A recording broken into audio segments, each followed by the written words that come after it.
औरंगजेबाची कबर जाळली गेली आणि त्याच्यावर कुठली आयात लिहिलेली नाही, कुठलीच नाही. पण जाणीवपूर्वक आयाती जाळल्या अशा प्रकारचे त्या ठिकाणी मेसेजेस फिरवण्यात आले आणि त्यातून अशा प्रकारची घटना पुढची जी काही ती घडलेली आहे. त्यांनी पोलिसांवर हल्ला केलेला आहे, त्यांना कबरीतले खोदून टाकले. ते आपल्या ज्युरिस्डिक्शनच्या बाहेर आहेत, ते परदेशात बसलेले आहेत, पण बहुतांश वेळी ते आपल्याला त्या ठिकाणी रिस्पॉन्ड करतात, काही वेळी करत देखील नाहीत. ही देखील एक चिंतेची बाब आहे, जी केंद्र सरकार करता देखील चिंतेची बाब आहे. 1992 नंतर नागपूरमध्ये कधीही दंगल झालेली नाही. आपल्या वजनाप्रमाणेच इश्यू असतात, छोटे मोठे इश्यू नसतात. ओव्हरऑल गुन्ह्यांमध्ये महाराष्ट्राचा क्रमांक 8वा आहे. पहिल्या 10 मध्ये 7व्या क्रमांकावर आपल्याला नागपूर दिसतं. त्यामुळे सीपी वेगळं बोलले, मी वेगळं. सीपी जे ब्रीफ करतात तेच इथे आपण बोलत असतो, काय फार आपण वेगळं बोलत नाही. त्यांच्याचकडनं आपल्याकडे ब्रीफिंग येतो. आपल्या वजनाप्रमाणेच इश्यू असतात, आपले छोटे मोठे इश्यू नसतात. पण तुमचं वजन छुप आहे. माननीय अध्यक्ष महोदय, कायदा आणि सुव्यवस्थेच्या संदर्भात चर्चा होत असताना खरं म्हणजे महाराष्ट्र हे कायदा आणि सुव्यवस्थेच्या दृष्टीनं देशामध्ये एक अतिशय चांगलं राज्य मानलं जातं. स्थैर्य असलेलं, कायदा आणि सुव्यवस्था असलेलं राज्य मानलं जातं. आणि ही गोष्ट देखील खरी आहे की महाराष्ट्रामध्ये विविध प्रकारच्या घटना या होत असतात. घटना झाल्यानंतर त्याला आपण रिस्पॉन्स कसा देतो, त्याचं डिटेक्शन होतं की नाही, कन्व्हिक्शन होतं की नाही, या गोष्टी अधिक महत्वाच्या असतात. जगाच्या इतिहासामध्ये असं कुठलंच राज्य नाही की ज्या ठिकाणी गुन्हे घडले नाहीत. गुन्हे घडत असतात कारण प्रवृत्ती असतात, पण गुन्हेगारी प्रवृत्तीवर आपण कारवाई करतो की नाही, हा खरं म्हणजे कायदा आणि सुव्यवस्थेचा एक महत्वाचा निकष असतो. आणि किती गुन्हे घडले यापेक्षाही सेफ्टीचं परसेप्शन काय हे अत्यंत महत्वाचं असतं. आणि त्या दृष्टीने ही गोष्ट खरी आहे की आपण जर बघितलं तर देशामध्ये महाराष्ट्र एक अतिशय महत्वाचं राज्य आहे. आणि देशामध्ये जर आपण तुलना केली तर जसं भास्कररावनी सांगितलं की आपला क्रमांक हा 8वा आहे. देशामध्ये जे काही वेगवेगळ्या प्रकारे महत्वाचे जे गुन्हे होतात, ओव्हरऑल गुन्ह्यांमध्ये महाराष्ट्राचा क्रमांक 8वा आहे. दिल्ली, केरळ, हरियाणा, तेलंगणा, मध्य प्रदेश, ओडिशा, आंध्र प्रदेश ही सगळी जी महत्वाची राज्य ही क्राईममध्ये आपल्यापेक्षा पुढे आहेत. आणि आपण जर शहरांचा विचार केला तर पहिल्या 5 मध्ये महाराष्ट्रातलं एकही शहर नाही. पहिल्या 10 मध्ये 7व्या क्रमांकावर आपल्याला नागपूर दिसतं. पण ते याकरता दिसतं की 2016 साली नागपूरमध्ये आपण नागपूर ग्रामीणचे जवळपास 25% भाग हा सामील केला. पण एनसीआरबीच्या डेटामध्ये त्याची लोकसंख्या ते पकडत नाहीत. त्यांचं म्हणणं असतं की सेन्ससची लोकसंख्याच आम्ही पकडू, आणि म्हणून गुन्हे वाढतात, पण लोकसंख्या मात्र आपण सेन्ससचीच पकडतो, म्हणजे 2011ची पकडतो.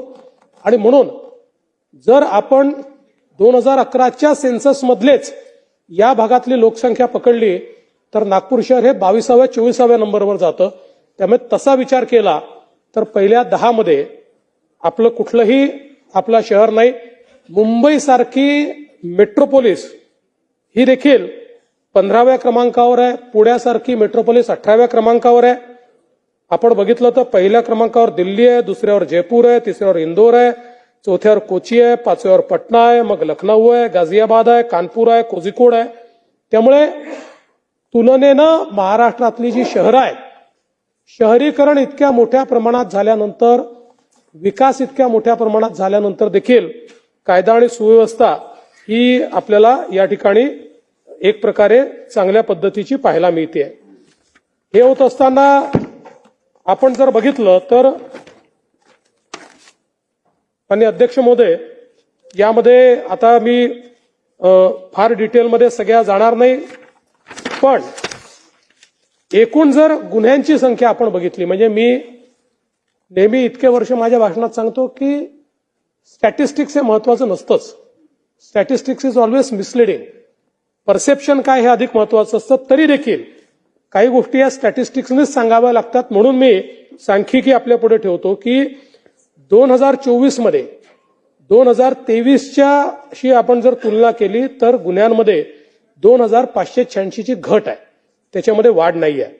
आणि सदरची घट जी आहे ही आपल्याला खून, दुखापत, दरोडा, जबरी चोरी, घरफोडी, चोरी, दंगल, फसवणूक इत्यादी हेडमध्ये मोठ्या प्रमाणात घट झालेली पाहायला मिळते. काही गोष्टींमध्ये वाढ झालेली पाहायला मिळते. आणि त्यात महत्वाची वाढ कशात आहे तर विनयभंग आणि बलात्कार या दोन संज्ञांमध्ये आपल्याला वाढ झालेली पाहायला मिळते.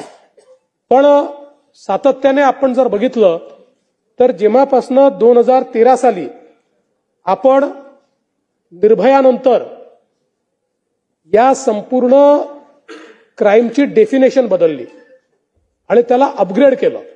म्हणजे पूर्वी ज्या गोष्टींना आपण विनयभंगाच्या संज्ञेत पकडायचो त्याला आता बलात्काराच्या संज्ञेत पकडलं जातं. आपण 13 साली अमेंडमेंट केली आणि अमेंडमेंट करून आपण एक एक स्टेप, जेव्हा निर्भयाची घटना झाली त्या आयपीसीत अमेंडमेंट झाली आणि त्या अमेंडमेंटमध्ये पूर्वी आपण ज्या घटनांना विनयभंगाचं कलम लावायचो त्या घटनांना 2013 पासून आपण बलात्काराचं कलम लावतो, त्याच्या खालच्याला आपण विनयभंगाचं कलम लावतो. कडक केल्या आपण. त्याच्या डेफिनेशन ज्या आहेत या अतिशय कडक आपण डेफिनेशन केल्या आणि आपण फ्री रजिस्ट्रेशन ऑफ कंप्लेंट केलं. फ्री रजिस्ट्रेशन ऑफ कंप्लेंट म्हणजे कुठलीही कंप्लेंट आली तर ती आधी रजिस्टर करायची. मग यातल्या अनेक कंप्लेंटमध्ये नंतर असं लक्षात येतं की लग्नाचं आमिष दाखवलं होतं, त्यांचं कमिटेड रिलेशनशिप होती. नंतर मग कोर्टात गेल्यानंतर ते सांगतात की आता आमचं मिटलेलं आहे. पण फ्री रजिस्ट्रेशन आणि म्हणून 2013 पासून जर आपण बघितलं तर एकही वर्ष असं नाही. 13च्या वर्षी 12च्या तुलनेत प्रचंड वाढ झाली आहे आणि त्यानंतर दरवर्षी कन्सिस्टंट वाढ आहे. पण ही जी वाढ आहे ही एक प्रकारे चिंताजनक जरी असली तरी दुसऱ्या प्रकारे समाधानकारक आहे. याचं कारण काय आहे तर यापूर्वी आपण जर बघितलं तर समाजामध्ये या घटनांची नोंद करणं हा एक सोशल टॅबू होता. समाजाचं प्रेशर असायचं आणि त्या समाजाच्या प्रेशरमुळे अनेक वेळा अशा प्रकारे त्या ठिकाणी घटना दाखल व्हायच्या नाहीत. म्हणजे मला आपल्याला या निमित्ताने सांगितलं पाहिजे की हे का महत्वाचं आहे जे मी सांगतोय. आपण जर महिलांवरचे अत्याचार या संज्ञेत बघितलं तर बलात्कारामध्ये आरोपीचं जे वर्गीकरण आहे त्याच्यामध्ये ओळखीच्या आरोपींचं वर्गीकरण किती तर 21 साली ते 98.77%, 22 साली ते 99%, 23 साली ते 99.40%, 24 साली ते 99.58%. म्हणजे फक्त 0.42% बलात्कार किंवा अशा प्रकारच्या घटना अनोळखी लोकांनी केलेल्या आहेत आणि 99.58% या ओळखीच्या लोकांनी केलेले बलात्कार आहेत. आणि म्हणूनच जरी या घटनाचं रजिस्ट्रेशन वाढत असलं तरी आपण हे लक्षात घेतलं पाहिजे की समाजामध्ये आता महिला बोलू लागल्या आणि घरचे लोक तुम्ही कंप्लेंट करू नका, लग्न होणार नाही, समाज काय म्हणेल याच्या पलीकडे चाललेला आहे. ही या संदर्भात समाधानाची बाब आहे. आणि महत्वाचं हे आहे की याच्यामध्ये आता आपण जर बघितलं तर मोठ्या प्रमाणात जे काही चार्जशीट आहे त्या चार्जशीट अत्यंत वेगानं आपण आता या ठिकाणी दाखल करतो. 60 दिवसामध्ये चार्जशीट दाखल करणे या संदर्भात आता आपला जो काही रेट आहे हा 90% वर गेलाय. म्हणजे 90% केसेसमध्ये आपण 60 दिवसाच्या आत आणि आपला प्रयत्न आहे की 100% केसेसमध्ये आपल्याला 60 दिवसाच्या आत तो त्या ठिकाणी न्यायचा आहे. आणि मला या निमित्ताने रायगडचं अभिनंदन करायचं आहे. म्हणजे तिथल्या पोलिसांचे अभिनंदन करायचंय आणि रायगडच्या कोर्टाचे अभिनंदन करायचं आहे. नुकतंच मागच्या आठवड्यामध्ये रायगडच्या मांडवा पोलीस स्टेशनमध्ये विनयभंगाचा गुन्हा घडला. विनयभंगाचा गुन्हा घडल्यानंतर 24 तासात पोलिसांनी चार्जशीट दाखल केली आणि त्याच्यानंतर 24 तासात कोर्टाने गुन्हेगाराला शिक्षा दिली. म्हणजे 48 तासामध्ये त्या ठिकाणी शिक्षा दिली. मला असं वाटतं की यातनं एक गोष्ट आपण लक्षात घेतली पाहिजे, आहे ते कायदे देखील पूर्ण आहेत.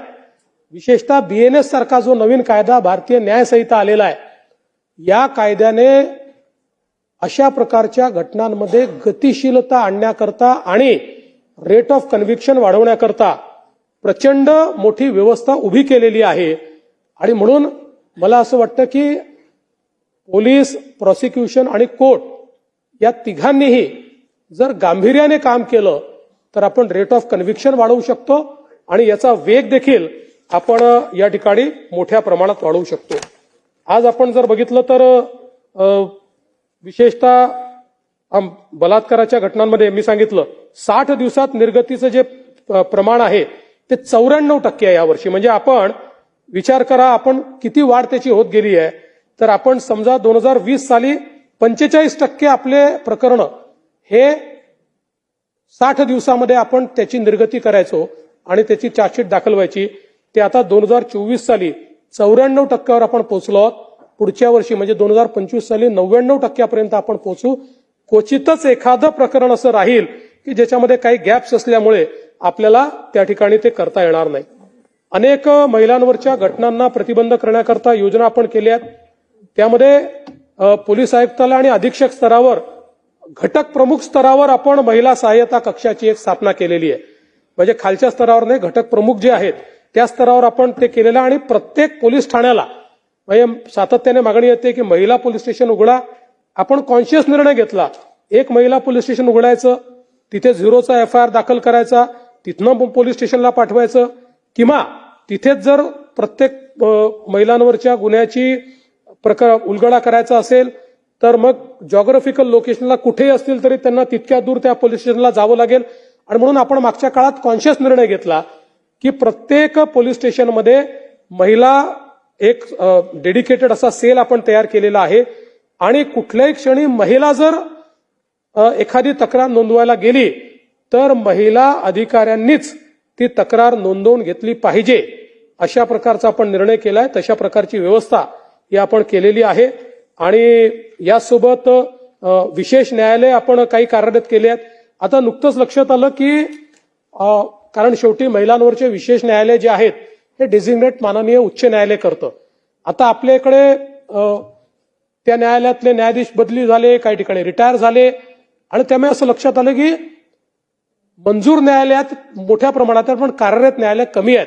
आणि म्हणून परवाच मी जी मुख्यमंत्री आणि मुख्य न्यायाधीश बैठक झाली त्या बैठकीत हा विषय फ्लॅग केला आणि मला माननीय मुख्य न्यायाधीशांनी त्या ठिकाणी आश्वस्त केलं की तात्काळ जेवढे महिलांच्या संदर्भात आणि पॉक्सोच्या संदर्भात जेवढे न्यायालय मंजूर आहेत ते सगळे न्यायालय कार्यरत होतील, एवढं त्या ठिकाणी जे काही आपले जे जजेस आहेत अपॉइंट करायचे आहेत ते आम्ही तात्काळ अपॉइंट करू, अशा प्रकारे त्यांनी आपल्याला या ठिकाणी सांगितलेलं आहे. दुसरं, आपण दामिनी पथक, निर्भया पथक, भरोसा सेल अशा अनेक गोष्टी याच्यामध्ये सुरू केलेल्या आहेत, ज्यातनं अल्पवयीन मुलींना आधार मिळावा. म्हणजे आता मोठ्या प्रमाणात आपण शाळा कॉलेजेसमध्ये आपल्या महिला पोलिसांनी जावं, PSI महिलांनी जावं, त्या ठिकाणी संवाद करावा, अशा प्रकारचा उपक्रम सुरू केला. आणि काही जिल्ह्यांनी हा उपक्रम अतिशय चांगल्या प्रकारे त्या ठिकाणी राबवलेला आहे. मनोधैर्य योजनेच्या अंतर्गत देखील आपण अर्थसहाय्य करतो. आणि निर्भया फंडाचा एक विषय कोणीतरी मगाशी मांडला होता, त्या संदर्भात मी सांगू इच्छितो की 250 कोटी रुपये आपल्याला मिळाले होते, त्यापैकी 235 कोटी आपण खर्च केलेले आहेत आणि उरलेले 15 कोटीही आपण वेळेत त्या ठिकाणी खर्च करणार आहोत. त्यामुळे ते पैसे खर्च होत नाही किंवा केले नाहीत अशा प्रकारचं हे काही योग्य नाहीये. 112 आपला जो नंबर आहे, या नंबरच्या माध्यमातून तातडीनं महिलांना जी काही मदत मिळाली पाहिजे किंवा इतरांनाही मदत मिळाली पाहिजे, या संदर्भात आता रिस्पॉन्स टाइम मध्ये देशामध्ये आपण दुसऱ्या क्रमांकावर आलो आहोत. आणि आपण सांगतो म्हणून नाही, तर हा जो काही रिस्पॉन्स टाइम आहे हा केंद्र सरकारशी लिंक्ड आहे. कारण आता सगळं आपलं CCTNS मुळे आणि आपली सगळ्या सिस्टीम डिजिटल असल्यामुळे प्रत्येक गोष्ट रेकॉर्ड होते. त्याच्यामुळे किती वेळात आपण पोहोचलो या संदर्भातला सगळा रेकॉर्ड त्या ठिकाणी येतो. कॉल आल्यानंतर किती वेळात पोलीस पोहोचतात याच्यामध्ये तेलंगणा पहिल्या क्रमांकावर, आपण दुसऱ्या क्रमांकावर आहोत. पण आपण हे ठरवलंय की कुठल्याही परिस्थितीत यावर्षी आपण तेलंगणाचा टायमिंग मॅच करायचा आणि पुढच्या वर्षी तेलंगणापेक्षाही क्विक रिस्पॉन्स आपण करायचा. त्या दृष्टीने ज्या इन्फ्रास्ट्रक्चर गॅप्स आहेत त्या गॅप्स पूर्ण करण्याचा प्रयत्न हा आपण या ठिकाणी करतो आहोत. अनैतिक मानवी वाहतूक या संदर्भात आपण एक समन्वय कक्षाची स्थापना केलेली आहे. विशाखा समिती आपण स्थापन केली आहे. पीडित महिलांच्या सहायतेसाठी 124 समुपदेशन कक्ष आपण तयार केलेले आहेत आणि जनजागृती प्रबोधन या सर्व गोष्टींकरता मोठ्या प्रमाणात आपण त्या ठिकाणी प्रयत्न करतो. लहान मुलींचे लैंगिक अत्याचार जे आहेत या संदर्भातही आपण मोठ्या प्रमाणात काम सुरू केलं आणि सगळ्यात महत्वाचं जे आपल्या पोलिसांनी चांगलं काम केलेलं आहे ते म्हणजे ऑपरेशन मुस्कान, जे आपण 2016 पासून सुरू केलं, 15 पासून, आणि 2015 पासून 2023 पर्यंत 12 ऑपरेशन मुस्कान आपण केले आणि याच्या अंतर्गत 38,910 लहान मुलं आणि मुली यांचा शोध घेऊन त्यांना त्यांच्या घरापर्यंत आपण पोहोचवलं. आणि महाराष्ट्राने हा जो ऑपरेशन मुस्कान केलेला आहे याला देश पातळीवर देखील खूप मोठ्या प्रमाणात केंद्र सरकारने त्याची तारीफ केली आहे आणि इतर राज्यांनाही त्या संदर्भात कारवाई करण्याकरता सांगितलेलं आहे.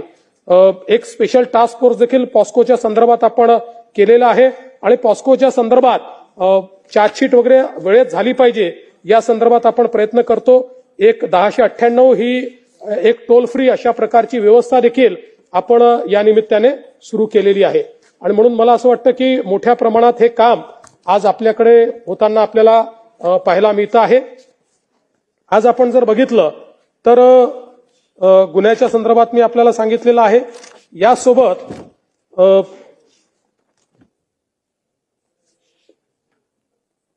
रेट ऑफ कन्व्हिक्शन, दोषसिद्धीचा दर, हा देखील एक महत्वाचा निकष आहे. कारण आपल्याला माहिती आहे की गुन्हेगारांवर आपण वचक तेव्हाच बसवू शकतो जेव्हा गुन्हेगाराला माहिती असेल की मी गुन्हा केला तर मी सुटून जाणार नाही, मला त्या ठिकाणी शिक्षा होऊ शकते. मला आपल्या निश्चित लक्षात आणून द्यायचं आहे की 2008, 2009, 2010, 2011, 2012 या 5ही वर्षाचा आपण रेट ऑफ कन्व्हिक्शन महाराष्ट्राचा पाहिला तर तो 9% ऍव्हरेज, 9%. म्हणजे 100 गुन्हेगारांपैकी 91 सुटत होते आणि केवळ 9 गुन्हेगार त्या ठिकाणी पकडले जात होते किंवा त्यांना शिक्षा होत होते. 2014 साली आपण त्या ठिकाणी 14 GR काढले आणि त्याचं इम्प्लिमेंटेशन सुरू केलं आणि त्यानंतर 2015 पासून तो वाढणं सुरू झालं. 2015ला तो 33% झाला, मग 34% झाला. आज मला सांगताना आनंद वाटतो की 2024चा आपला रेट ऑफ कन्व्हिक्शन हा 50% पर्यंत पोहोचलेला आहे. म्हणजे ऍव्हरेज 9% आपण 50% पोहोचलो. जे गुन्हेगार आपण पकडतो त्यापैकी 50% लोकांना शिक्षा होते. पण हेही अजून समाधानकारक नाहीये. आपल्याला किमान 75% पर्यंत पोहोचावं लागेल. याकरता आता आपण BNS कायद्याने जी आपल्याला व्यवस्था दिलेली आहे त्याच्या अंतर्गत मोठ्या प्रमाणात फॉरेन्सिक नेटवर्क आपण त्या ठिकाणी सुरू करतो. न्याय सहाय्यक वैज्ञानिक प्रयोगशाळा आणि उत्कृष्टता केंद्र हे आपण त्या ठिकाणी तयार केलेलं आहे. ऑटोमेटेड प्रोजेक्ट त्याचा तयार केलेला आहे. मोबाईल फॉरेन्सिक व्हॅन आपण तयार केलेले आहेत. जुनी लाखोची पेंडन्सी आपण त्या ठिकाणी पूर्णपणे बाहेर काढतो आहोत. आणि या सगळ्या व्यवस्थेमध्ये आता याच्या पुढे जेवढ्या गंभीर घटना आहेत या घटनांमध्ये फॉरेन्सिक आणि टेक्निकल एव्हिडन्स हा फॉरेन्सिक व्हॅन त्या ठिकाणी जाऊनच जमा करेल अशा प्रकारचा निर्णय आपण घेतलेला आहे. फॉरेन्सिक अॅनालिस्ट आपण त्याकरता केलेले आहेत. आणि यासोबत आता जे सगळे पुरावे आहेत हे ब्लॉकचेन पद्धतीनं ते पुरावे त्या ठिकाणी आपण जमा करणार आहोत. आपल्याला कल्पना आहे की पूर्वी आपण नेहमी ऐकायचो की चाकू वेगळा बदलून टाकला आणि मग माणसाला मारलेल्या चाकूच्या ऐवजी कुत्र्याला मारलेला चाकू दिला आणि मग तो सुटून गेला. आता ही सगळी पद्धती ब्लॉकचेन मध्ये जात असल्यामुळे कोणालाही एव्हिडन्स टॅम्पर करण्याची त्या ठिकाणी संधीच मिळणार नाही अशा प्रकारची व्यवस्था आपण केलेली आहे. आणि या सगळ्याकरता सगळ्याचं चित्रीकरण करण्यात येणार आहे. अनेक वेळा आपण पाहतो की आपले जे काही पंच असतात ते नंतर असं निघतं की पंचाला पोलिसांनी पोलीस स्टेशनमध्ये आणूनच त्या ठिकाणी त्याच्याकडनं बयान घेतलेलं आहे आणि मग तो पंच होस्टाईल होतो. आता सगळ्या पोलिसांना आपण टॅब देतो आणि टॅब जोपर्यंत मिळत नाही तोपर्यंत ते मोबाईलवर करणार आहेत. सगळं घटनास्थळावरचं काम, पंचनामा याचं चित्रीकरण आता होणार आहे. त्यामुळे तो तिथे उपस्थित आहे की नाही, त्या ठिकाणी ती गोष्ट आहे की नाही या सगळ्या गोष्टीचं चित्रीकरण आपण त्या ठिकाणी करतो आहोत आणि म्हणून मोठ्या प्रमाणात हा कन्व्हिक्शनचा रेट वाढवण्याच्या दृष्टीनं आपलं जे काही प्रयत्न आहेत ते प्रयत्न चाललेले आहेत आणि त्यातून मला विश्वास आहे की आपण चांगल्या प्रकारचं हे जे 50% आता पोहोचलेलो आहोत ते आपण वाढवत तिथे पलीकडे आपण चांगल्या प्रकारे नेऊ. सायबरच्या संदर्भात देखील खरं म्हणजे मला या ठिकाणी सांगितलं पाहिजे की आता आपण सायबरच्या संदर्भात आपण 51 सायबर लॅब आपल्या तयार केलेल्या आहेत आणि आपलं महासायबर नावाचं जे एक अतिशय महत्वाचं हेडक्वार्टर हे आता नवी मुंबईमध्ये तयार झालेलं आहे आणि देशाच्या पातळीवरचं सर्वात आधुनिक अशा प्रकारचं सायबर हेडक्वार्टर हे आता महाराष्ट्रामध्ये झालेलं आहे. परवाच्या मंत्रिमंडळाच्या बैठकीत आम्ही त्याला कॉर्पोरेशनमध्ये रूपांतरित केलं कारण 3 राज्यांनी आपल्याला आपल्या सायबर एक्सलन्स सेंटर जे आहे याला त्यांच्या राज्याचं काम दिलेलं आहे की आमच्या राज्यामध्ये येऊन अशा प्रकारचं सायबर सेंटर तुम्ही तयार करा आणि 2 देशांनी आपल्याला आता एक्सप्रेशन ऑफ इंटरेस्ट दिलेला आहे की अशा प्रकारचं सायबर सेंटर हे आमच्या देशामध्ये आपल्याला तयार करायचं आहे. म्हणून आपल्याकरता तर हे सायबर सेंटर काम करेलच पण आपला प्रयत्न असा आहे की कॉर्पोरेशन तयार करून त्यातनं कमर्शियली देखील आपण अशा प्रकारचे सायबर सेंटर तर तयार करूच पण त्यासोबत देशभरामध्ये किंवा राज्यातल्या कुठल्याही बँकेमध्ये कुठल्याही इन्स्टॉलेशनमध्ये कुठल्याही इंडस्ट्रीमध्ये कुठल्याही फॅक्टरीमध्ये त्या ठिकाणी सायबरशी संबंधित ऑडिट हे करण्याची कॅपेबिलिटी आपल्याकडे आज देशातले जे सगळे मोठे टूल्स आहेत हे सगळे लायसन्स टूल आपल्याकडे आहेत. तसं मॅनपॉवर आपण त्या ठिकाणी सगळं घेतलेलं आहे आणि म्हणून एक आता आपल्याला केंद्र सरकारने 1045 हा नंबर देखील आता अलॉट केलेला आहे. आतापर्यंत गेले 6 महिने आपण प्रायोगिक स्तरावर हे चालवत होतो आता गोलेव आपण ते केलेलं आहे आणि मला सांगितलं पाहिजे की येत्या काळामध्ये आपली कॅपेबिलिटी असेल की एखादा सायबर गुन्हा घडल्यानंतर 24 तासामध्ये आपण किमान तो उघडकीस आणू शकू आणि जर गोल्डन अवरमध्ये आपल्याला त्याची माहिती मिळाली तर तो सगळा पैसा देखील आपण थांबवू शकू अशा प्रकारची कॅपेबिलिटी आपण केली आहे. कारण या आपल्या सायबर प्लॅटफॉर्मशी सगळ्या बँक सगळ्या एनबीएफसी सगळे सोशल मीडिया जे काही तुमचे प्लॅटफॉर्म्स आहेत या सगळ्यांना आपण त्याच्याशी इंटिग्रेट केलेलं आहे आणि म्हणून एक फार मोठी कॅपेबिलिटी सायबरच्या क्षेत्रात आपण तयार केली आहे. आपल्याला कल्पना आहे की आज सगळ्यात जास्त आपल्याला सायबर गुन्ह्यांचा सामना करावा लागतोय आणि हजारो कोटी रुपये हे लोकांचे जात आहेत आणि उशिरा कंप्लेंट्स आल्यामुळे गुन्हा जरी उघडकीस आला तरी 10 राज्य 10 देश परिवर्तित करून कुठल्या तरी अशा देशाच्या खात्यामध्ये पैसे जातात की ज्या देशाशी आपला कुठलाही करार नाही आणि त्यामुळे ते पैसे आणणं आपल्याला अतिशय कठीण जातं आणि म्हणून गोल्डन अवरमध्ये हे काम करण्याच्या दृष्टीने खूप मोठ्या प्रमाणात आपण त्या ठिकाणी आपण काम करतोय.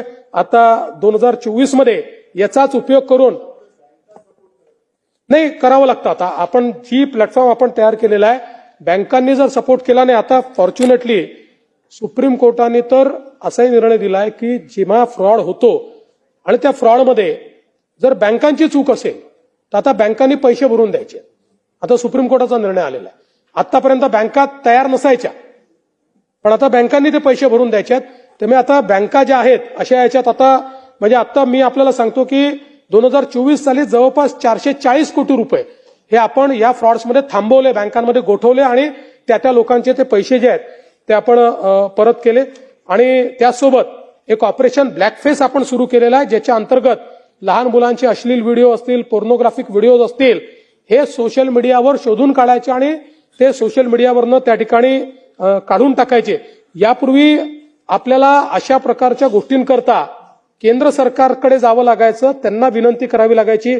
उदाहरणादाखल एखादा सेन्सिटिव्ह कम्युनल अशा प्रकारचा एखादी गोष्ट टाकल्यानंतर आपल्याला सेंट्रल गव्हर्नमेंटकडे जावं लागायचं त्यांच्याकडे आपल्याला विनंती करावी लागायची मग ते त्या सोशल मीडिया प्लॅटफॉर्मला विनंती करायची आणि अनेक वेळा मग शनिवार रविवार आला की ते सांगायचे आम्ही शनिवार रविवारी काम करत नाही आम्ही सोमवारी काम करू आणि मग त्याचा परिणाम असा व्हायचा की इकडे तर दंगली घडून जायच्या. आता ही कॅपेबिलिटी आपल्याकडे तयार झाली आहे त्याच्यामुळे आता अशा प्रकारच्या सोशल मीडिया प्लॅटफॉर्मला तात्काळ त्या क्षणी आपण सांगू शकतो. अर्थात प्रत्येक वेळी ते रिस्पॉन्ड करतात असं नाही कारण ते आपल्या ज्युरिस्डिक्शनच्या बाहेर आहेत ते परदेशात बसलेले आहेत पण बहुतांश वेळी ते आपल्याला त्या ठिकाणी रिस्पॉन्ड करतात, काही काही वेळी करत देखील नाहीत. ही देखील एक चिंतेची बाब आहे, जी केंद्र सरकार करता देखील चिंतेची बाब आहे. पण त्या संदर्भातलं काम जे आहे ते निश्चितपणे मोठ्या प्रमाणात हे चाललेलं आहे. नार्कोटिक्सच्या संदर्भात खरं म्हणजे मी विश्वजितजी ज्यावेळेस राज्यपालांचं रिप्लाय म्हणजे अभिभाषणाला मी रिप्लाय दिला त्यावेळी त्याच्यावर अतिशय सविस्तर मी बोललेलो आहे.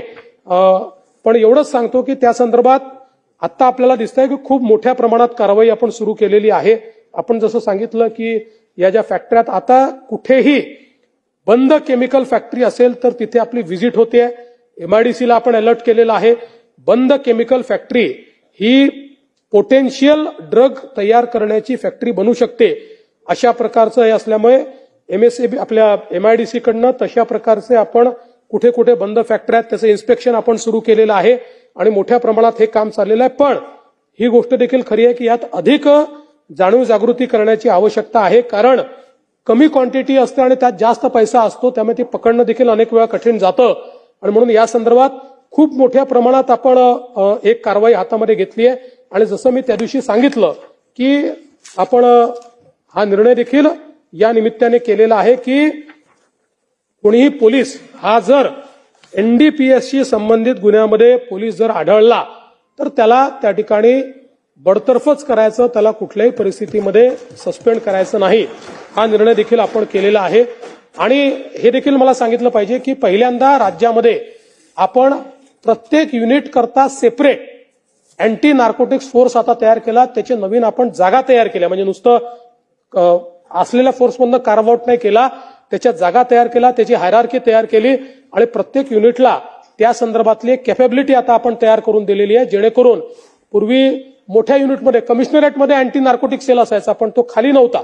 तो आता प्रत्येक पोलीस स्टेशन पर्यंत हा अँटी नार्कोटिक सेल हा आता आपण तयार करतो आहोत, जेणेकरून त्याच्यावरही आपलं पूर्णपणे हो हो हो प्रॉब्लेम एकच सांगतो की नाही, त्याच्यातला प्रॉब्लेम एवढाच आहे की या ज्या गोष्टी खाली बसून ना मोहीच बोलणं ज्या गोष्टी याच्यामध्ये वापरल्या जातात त्या साध्या लायसन्सवर इम्पोर्ट कराव्याच लागत नाही, साध्या लायसन्सवर प्रोक्युअर करावे लागतात. त्यामुळे आता जसं आपण काही निर्णय केले आणि ते बऱ्यापैकी करतोय की कोडीन, आपल्याला माहिती आहे कफ सिरप जे आहे याच्यामध्ये कोडीन असतं. आता मध्यंतरीच्या काळामध्ये कोडीनच्या बाटल्या घ्यायच्या कफ सिरपच्या आणि त्याचा नशा करायचा. आता नियम आपण केला आणि फार्मसीवाल्यांनी खूप आपल्याला त्याच्यामध्ये मदत केली.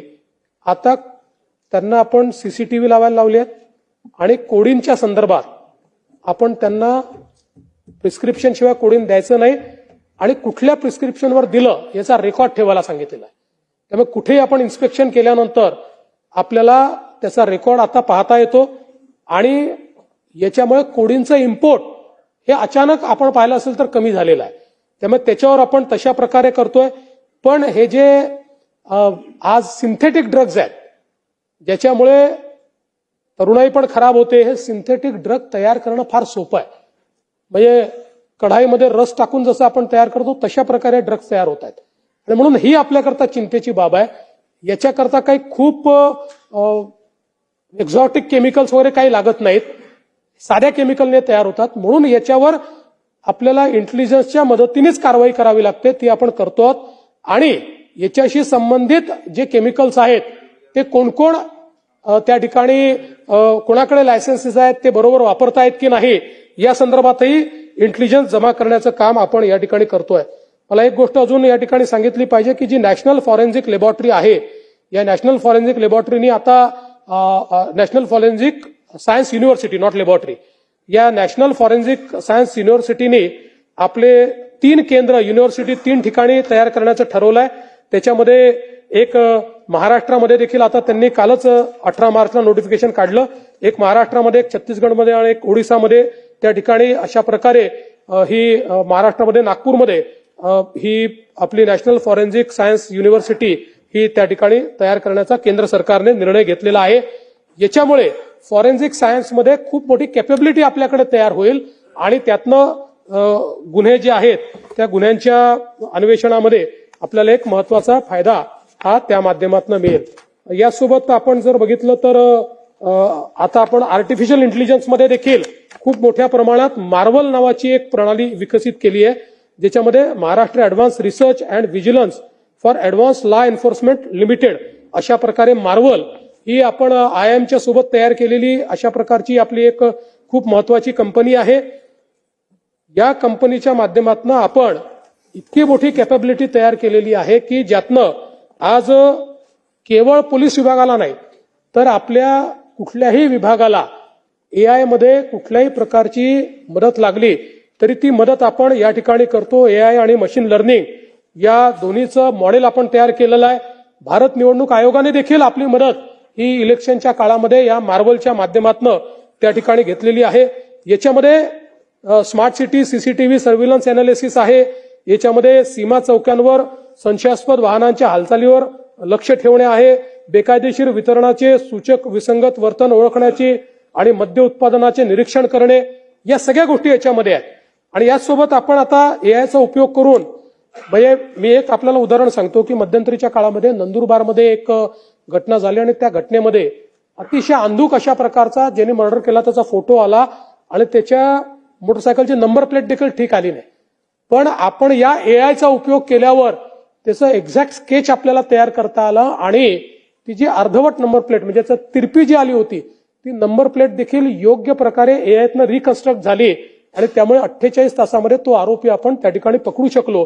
तर अशी AIची कॅपॅबिलिटी ही आपण या ठिकाणी तयार केलेली आहे आणि यातनं आपण आता वेगवेगळ्या विभागांना जी आपण त्यातनं मदत देतोय त्यामध्ये परिवहन विभाग आहे, वन विभाग आहे, कारागृह विभाग आहे, राज्य उत्पादन शुल्क विभाग आहे आणि मत्स्य व्यवसाय असे हे जे सगळे विभाग आहेत ज्यांचा लॉ एन्फोर्समेंटची कुठल्या ना कुठल्या पद्धतीनं म्हणजे मासेमारी करणारे बोटी वगैरे याचा लॉ एन्फोर्समेंटशी संबंध आहे, अशा सगळ्या विभागांना आपण त्यातनं मदत करतो आहोत।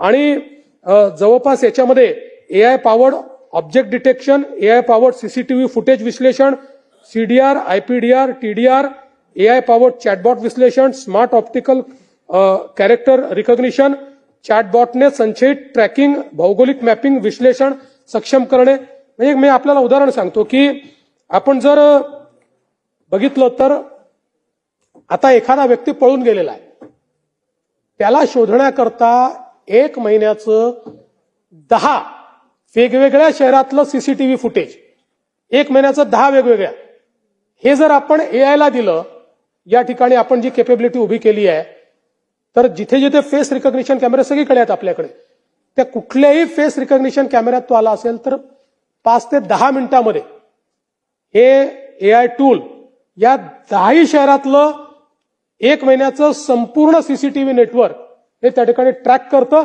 आणि कुठेही तो व्यक्ती आणि त्यांनी चेहरा म्हणजे त्यांनी कटिंग केली असेल, त्यांनी मिशी काढली असेल, त्यांनी दाढी वाढवली असेल तरीही आपण त्याला रिकॉग्नाइज करू शकतो, त्याला आपण पकडू शकतो। अशा प्रकारची कॅपेबिलिटी ही या ठिकाणी तयार झाली आहे। दुसरं आपल्याला माहिती आहे डेटा मायनिंग आपल्याला करावं लागतं, CDRचं वगैरे। आता अनेक वेळा 3-3, 4-4 वर्षापूर्वीचं एखादी घटना असते त्यावेळी डेटा मायनिंग करण्याकरता पूर्वीची पद्धत आपली जी होती ती आपल्याला मॅन्युअली करावं लागायचं। त्यामुळे आता 1 वर्षाचा डेटा जर आपल्याला मॅन्युअली त्या ठिकाणी त्याचं मायनिंग करायचं असेल तर त्याला किती आपल्याला, पण आता हे जे टूल आपण तयार केलेले आहेत डेटा मायनिंगचे, याच्यामुळे काही मिनिटांमध्ये आपण हा डेटा त्याला दिला की त्याचं मायनिंग करून त्या डेटातनं आपल्याला रिलेव्हंट डेटा हे AI टूल आपल्याला तयार करून देतं। आणि म्हणून मार्वल ही जी काही आपण एक व्यवस्था उभी केलेली आहे या व्यवस्थेतनं मोठ्या प्रमाणात आपण काम करतो। सीसीटीव्हीच्या संदर्भात आपण आता चांगल्या प्रकारची व्यवस्था सगळीकडे उभी करतो आहोत आणि सीसीटीव्हीमध्ये आर्टिफिशियल इंटेलिजन्सचा उपयोग आपण करतो आहोत आणि यासोबत याच सीसीटीव्हीचा उपयोग करून ट्रॅफिक मॅनेजमेंटमध्ये देखील आपण त्याचा उपयोग आता पुढच्या काळामध्ये चालू केलेला आहे। आपल्याला आज जे काही मॉड्यूल्स आपण एक गुगल सोबत करार केलेला आहे आणि त्या करारामध्ये आपण एक centre of excellence in AI Google सोबत तयार केलेला आहे। या centre of excellence in AI मध्ये समजा पुणे शहर आहे, पुणे शहरात ट्रॅफिकचे मोठे प्रॉब्लेम्स आहेत। गेल्या 1 वर्षाचं जे काही सीसीटीव्हीचं फीड आहे हे जर आपण त्याला दिलं, जे दिलंय आपण, तर त्याच्या आधारावर कुठल्या स्पॉटला जास्त ट्रॅफिक जाम्स होतात, कुठल्या काळामध्ये होतात, काही असे सण असतात किंवा काही एखादा काळ असतो किंवा काही सुट्ट्यांचे काळ असतात, कुठल्या टाइमला होतात, असं सगळं प्रेडिक्टिव्ह अनालिसिस करून आणि त्याच्यावर आपण काय उपाययोजना केली पाहिजे किंवा कसं डायव्हर्शन केलं पाहिजे, अशा प्रकारचं आपल्याला त्यातनं जे आहे ते मिळतं. त्यामुळे सीसीटीव्हीच्या नेटवर्कचा आपण अतिशय चांगला उपयोग हा या निमित्ताने आता करतो आहोत. डायल 112च्या संदर्भात मी हे सांगितलेलंच आहे. खरं म्हणजे काही मुद्दे अजून या ठिकाणी आले. त्यातला एक महत्वाचा मुद्दा की पोलीस फोर्समध्ये आपल्या किती जागा रिकाम्या आहेत, तर मी भास्करराव सांगतो की आपल्या पोलीस फोर्समध्ये फक्त 10,500 जागा रिकाम्या आहेत. हा, आणि त्यात दरवर्षी होतात 7 ते 8,000 जागा दरवर्षी रिकाम्या होतात. पण मला हे सांगताना आनंद वाटतो की आपण गेल्या 3 वर्षामध्ये 35,802 पोलिसांना भरती केलेला आहे. हा महाराष्ट्राच्या इतिहासातला रेकॉर्ड आहे. 35,000ची भरती आपण ही पूर्ण केलेली आहे. आता पुन्हा नव्याने भरती आपण त्या ठिकाणी काढतो. त्यामुळे रिटायरमेंटची मॅच करणारी भरती ही आता आपल्याकडे होते. काही फार कुठली गॅप ही आपल्याकडे नाहीये. पीएसआय मध्येही गॅप ही आता बऱ्यापैकी आपण कमी केलेली आहे. साधारणपणे आपण बघतो पीएसआय मध्ये एक 500-600ची गॅप नेहमी असते, ती पण आपण कमी केलेली आहे.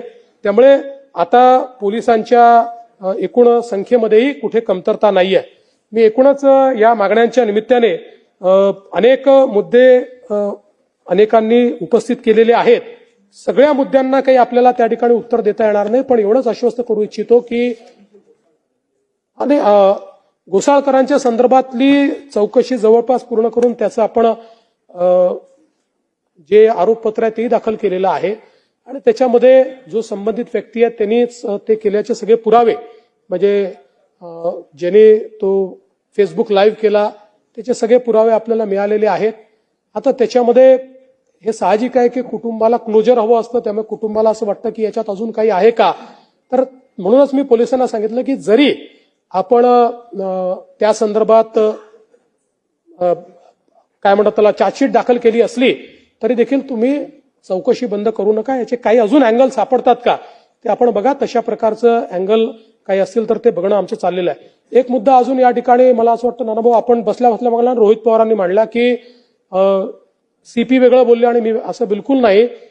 सीपींनी हे सांगितलं की हे प्री प्लॅन होतं की नाही या संदर्भात आम्ही चौकशी करतो आहोत, या संदर्भात आम्ही त्याची माहिती घेतो आहोत. अजून आम्ही अंतिम निष्कर्षाला आलेलो नाही नागपूरच्या प्रकरणात. त्यामुळे सीपी वेगळं बोलले मी वेगळं. सीपी जे ब्रीफ करतात तेच इथे आपण बोलत असतो, काय फार आपण वेगळं बोलत नाही. त्यांच्याचकडनं आपल्याकडे ब्रीफिंग येतो. आणि मी पुन्हा सांगतो नागपूरच्या प्रकरणामध्ये ज्यांनी पोलिसांवर हल्ला केलेला आहे त्यांना कबरीतने खोदून काढू, सोडणार नाही. बाकी सगळ्या गोष्टी क्षम्य आहेत, पण पोलिसांवर हल्ला हा क्षम्य नाही. त्यामुळे त्यांच्यावर जी स्ट्रिक्टेस्ट कारवाई आहे ती कारवाई करून विविक्षित वेळेमध्ये त्यांच्यावर ही सगळी कारवाई केली जाईल. पण आता नागपूर शांत आहे. नागपूर तसं शांततेकरताच प्रसिद्ध आहे. 1992 नंतर नागपुरात ते आणून घेऊ, नंतर मांडा. त्यामुळे 1992 नंतर नागपूरमध्ये कधीही दंगल झालेली नाही. त्यामुळे परवाचा झालेला इन्सिडन्स हा काही लोकांनी याच्याकरता काही हा समाज तो समाज असं नाही, पण काही लोकांनी हा जाणीवपूर्वक केलेला त्या ठिकाणी लक्षात येतो. कारण जसं त्या ठिकाणी औरंगजेबाची कबर जाळली गेली आणि त्याच्यावर कुठली आयात लिहिलेली नव्हती, कुठलीच नाही, तसं नीट आम्ही व्हेरिफिकेशन केलं, त्याला मॅग्निफाय करूनही व्हेरिफिकेशन केलं. पण जाणीवपूर्वक आयाती जाळल्या अशा प्रकारचे त्या ठिकाणी मेसेजेस फिरवण्यात आले आणि त्यातून अशा प्रकारची घटना पुढची जी काही आहे ती घडलेली आहे. आणि म्हणून अशा प्रकारे जे लोक सामाजिक स्वास्थ्य बिघडवतात, जाणीवपूर्वक अशा प्रकारच्या अफवा पसरवतात, त्यांनाही दोषी धरण्यात येईल आणि त्याची कारवाई झालेली आहे. काही लोकांना पकडलेलं देखील आहे. त्यामुळे या संदर्भात कुठल्याही परिस्थितीमध्ये अतिशय कडक कारवाई ही केल्याशिवाय आम्ही थांबणार नाही. मी पुन्हा एकदा सभागृहाला या निमित्ताने आश्वस्त करू इच्छितो की कायदा आणि सुव्यवस्थेच्या निमित्ताने निश्चितपणे अनेक चॅलेंजेस आपल्या समोर आहेत, पण राज्य सरकार ते चॅलेंजेसला सामोरं जाऊन त्यातनं राज्यातल्या जनतेला चांगल्यात चांगलं कायदा आणि सुव्यवस्थेची परिस्थिती कशी असेल राखता येईल असा प्रयत्न राज्य सरकार निश्चितपणे करते. म्हणूनच अध्यक्ष महोदय, गृह विभागाशी संबंधित सन 2025-26 या आर्थिक वर्षासाठी पोलीस व तुरुंग या विभागासाठी मागणी क्रमांक B1 ते B11 या खालील 36,614 कोटी 68 लाख आणि 9,000 इतक्या रकमेच्या अर्थसंकल्पीय मागण्या सभागृहात सादर करण्यात येत आहेत. त्या सभागृहाने मान्य कराव्यात अशी सभागृहाला विनंती करतो.